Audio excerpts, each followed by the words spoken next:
out of all the things you study, this is kind of I'm just going to think out Sure. loud for a second. Out of all the things you've done, all the stuff you've studied in other guys' works, is there any one key point, other than banging the shutter, that you think would really improve someone's photography on a fairly immediate basis? I mean, let me just ask you that. Sure, yeah. My belief in my heart is no, there's no shortcut. Okay. You know, there's no manuals to read, you just need to put yourself on a trajectory of learning. See, that's beautiful. Okay. Perfect. Right on.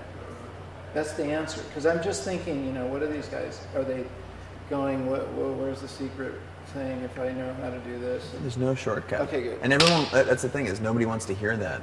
But that's the reality. And just do it. Yeah, just take a lot of pictures. Take a lot of pictures. And enjoy taking pictures. Don't punish yourself for taking bad ones. Make mistakes. And you're going to be a lot happier with the results if you keep taking pictures over time. This is what we're going to use. Okay, so just remember. He recorded all that.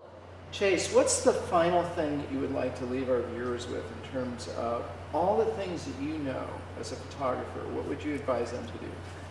Let's see. That's a good question. I think it would be, it would definitely be, don't get too caught up in the details. I mean, I've earlier in this interview advocated for all of the wonderful resources that there are online, and I've talked to you about going out there and trying to perfect things with practice. But ultimately, I don't want people to get bogged down in the details. Cameras today are so great, you can put them on program mode. That's not how a pro would operate, but you can still go out there and make great pictures, but you can't do that by sitting in front of your computer. You can't do that by having your nose jammed in a book somewhere or in a forum online. So while I advocate those things for actual learning, the best learning, hands down, takes place out in the field with your camera in your hands and taking a lot of pictures. You got to bang the streets. You got to bang the shutter. And I'm 100% certain that if you do that on a regular basis, you'll see the quality of your pictures improve. Sure, you need to go in there and hone your technical skills. Everybody does. I still, you know, I'm always noodling my technique.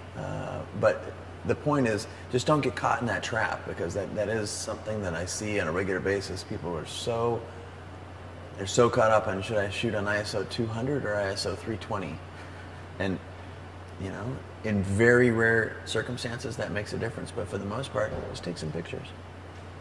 Chase, thanks for joining us. My Pleasure to be here. My pleasure, Mark. Thanks again. Okay. Be sure to subscribe now to stay updated on my show, and we'll give you tips and insight to keep advancing your photography. Also, check out our guests' website for a closer look at their work. Tune in to our next episode of Advancing Your Photography for an inside look at another photographer's world. Until then, this is Marc Silber reminding you to get out and capture your own images of life.